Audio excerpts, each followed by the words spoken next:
No DQ Galaxy. We are live with a recap of AEW Dynamite for August the 3rd, 2022. This was the first ever Dynamite in Columbus, Ohio. This Saturday, we have Battle of the Belts 3. Some matches were set up for that. Let's go ahead and get right into the recap. A rare week where there was no special edition of Dynamite. We had Fyter Fest, Fight for the Fallen. Next week is Quake by the Lake. But this week, we had nothing. No JR in the first hour. We were back to Excalibur, Taz, Tony Schiavone doing commentary for the first hour, and Jim Ross came in during the second hour. We kicked off the show with Orange Cassidy versus Jay Lethal. Lethal was getting frustrated in the early moments. Orange Cassidy doing his usual routine with the hands in the pockets, doing the dive to the outside, doing the kicks. Jay Lethal was crawling up the ramp. He was just done with this. He was trying to escape, but then Big Singh showed up on the stage, provided a distraction. Cassidy was thrown down the ramp. He was rolling all the way down. Then we had the best friends, Trent and Chuck Taylor, out there. Trent was on Taylor's shoulders, standing up next to Singh, and they were barely as tall as Singh, standing up like that. Lethal drop-kicked the steel steps into Cassidy and his leg. Cassidy was selling his leg as he started making his comeback. He did hit the beach break, but there was a kick out. He missed the orange punch, and then Jay Lethal hit the lethal injection to score the 1-2-3 victory. Pretty solid opening match here to kick off Dynamite. And then afterwards, Sanjay Dutt got on the mic and called out Wardlow. Wardlow and the best friend showed up. Wardlow cleared the ring. And then Dutt issued a challenge. Jay Lethal going for the title, Wardlow's TNT title, this Saturday at Battle of the Belts in Grand Rapids, Michigan, which will also be a first-time stop for AEW. And Wardlow accepted the challenge. It is set for this Saturday, Battle of the Belts 3 in Grand Rapids, Michigan.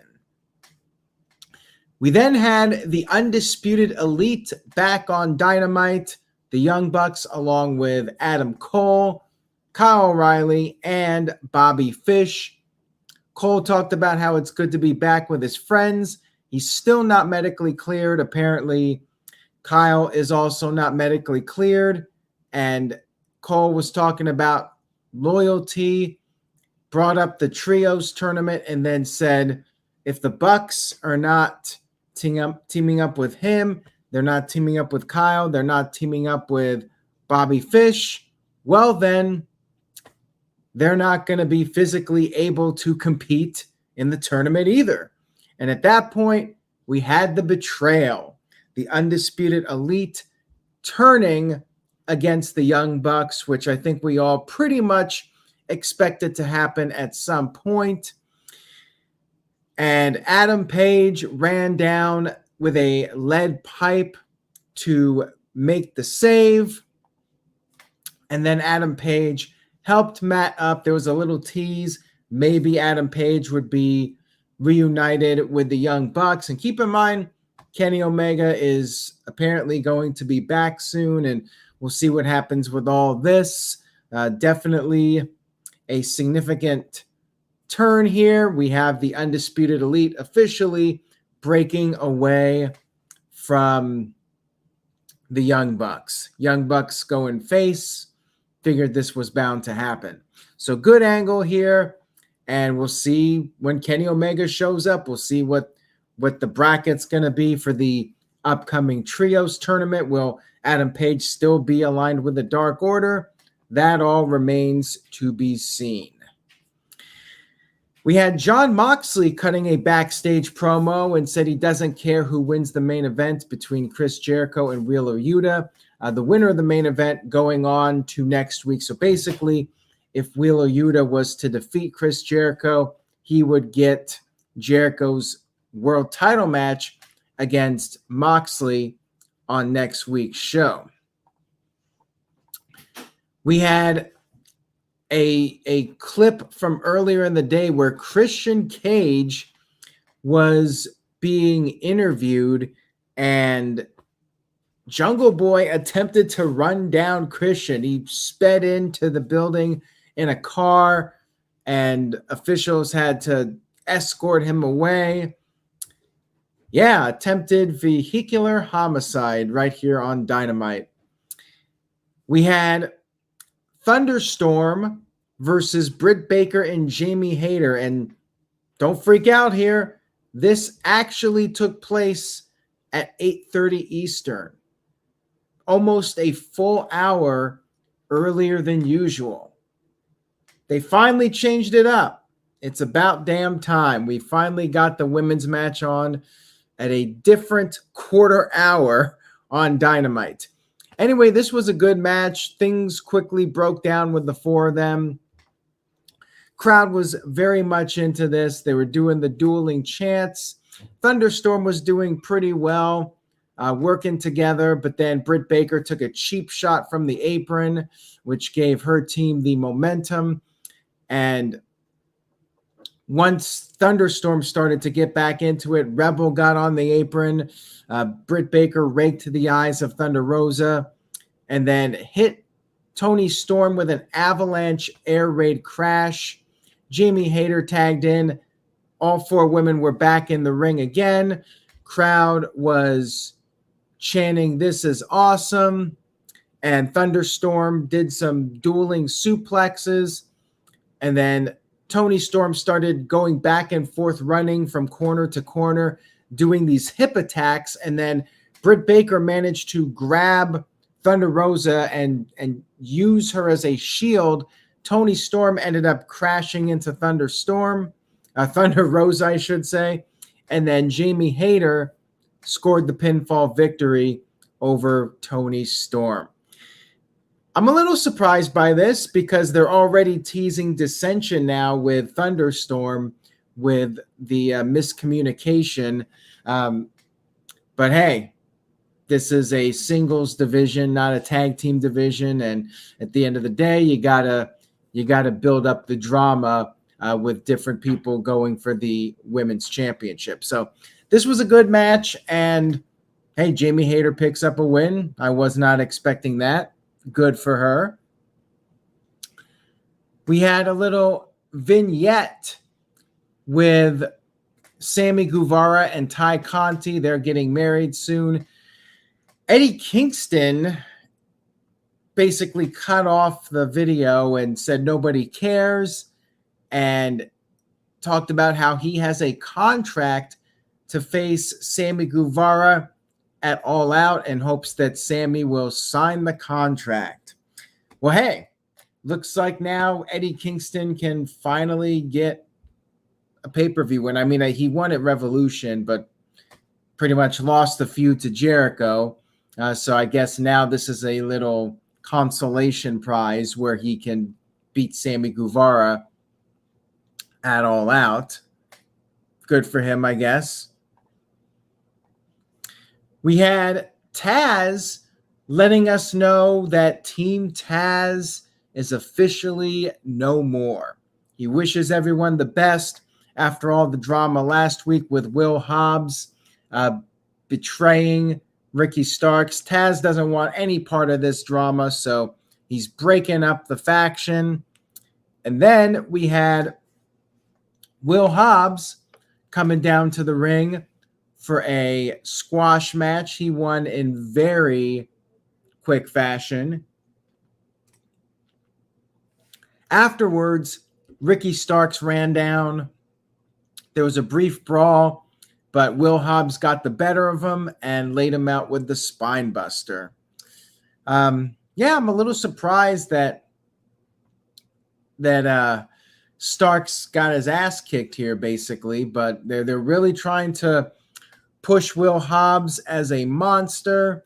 Good stuff here. We had a little video package with Miro talking about Malachi Black. And then there was a Darby Allin video promo on Brody King. Next Wednesday night, Quake by the Lake, whatever they're calling it, there's going to be a coffin match. And the coffin matches in AEW have been pretty entertaining. So we'll see what they do next week. We had Matt Hardy one-on-one with Christian, a little throwback for the old school Attitude Era fans. And for Matt, this was very personal. He went right after Christian, tried to put Christian through the timekeeper's table, but Christian was able to escape. Matt got sent into the steel steps, and then it kind of went back and forth for a while. Matt hit the side effect on the apron, and then Hardy grabbed the table, laid Christian on the table, went for a flying elbow off the apron, but Christian moved. Matt Hardy crashed and burned, so Matt's emotions got the better of him. He was determined to put Christian through the table. Did not work out for him. Christian picked up the win in the ring with the kill switch. And then afterwards, Christian was going to finish off Matt. He was going to hit him with the concerto, but then Luchasaurus showed up, provided a distraction.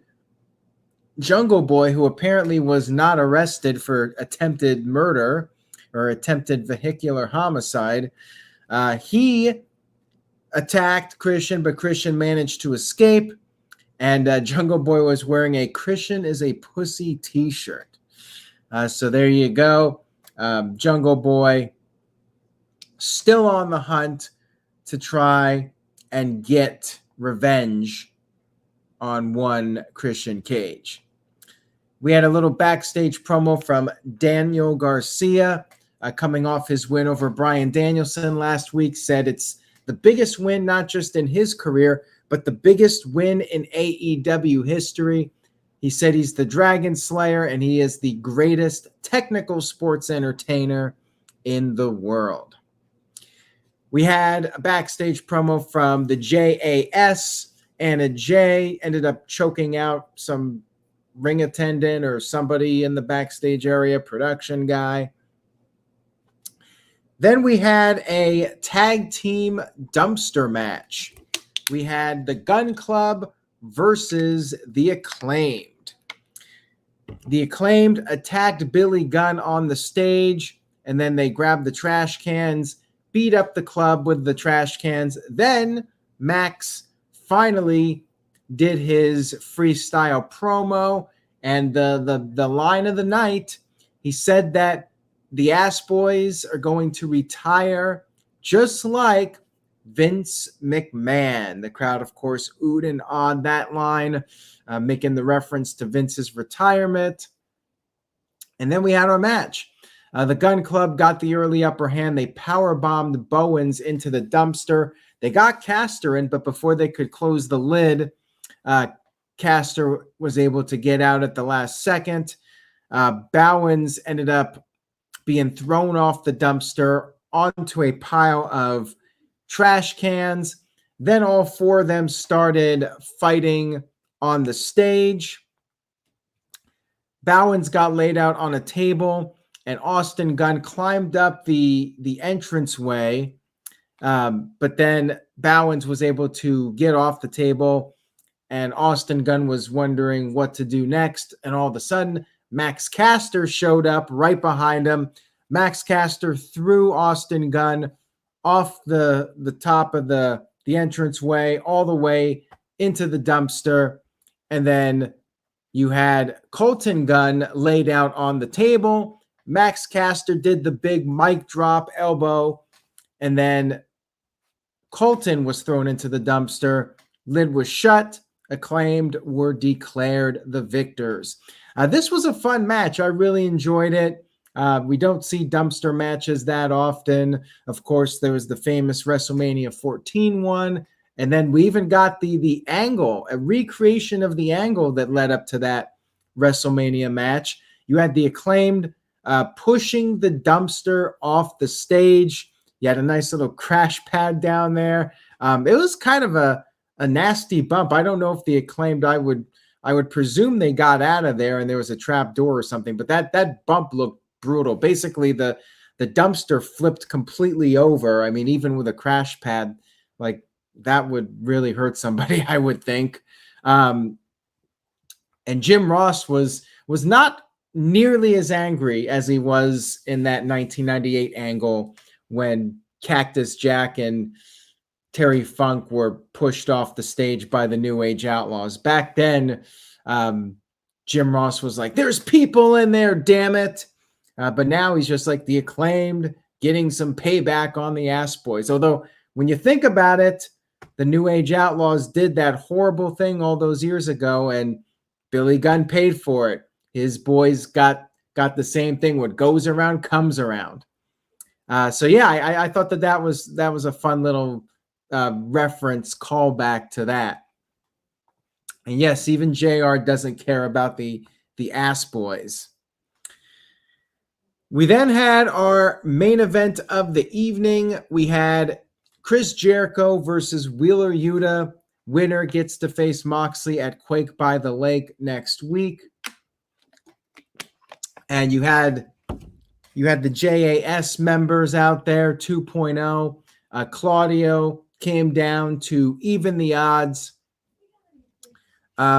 Jericho slapped Yuta, and then Yuta went right after Jericho's broken nose, which was bandaged up.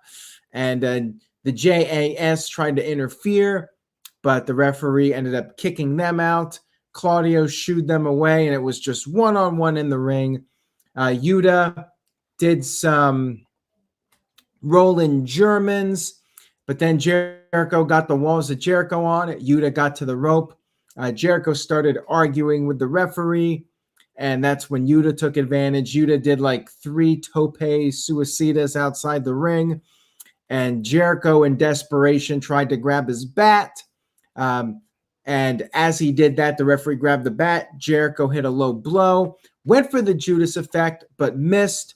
However, Yuta could not really capitalize much. Jericho got the walls of Jericho on, and he tapped out Wheeler Yuta, the Ring of Honor Pure Champion.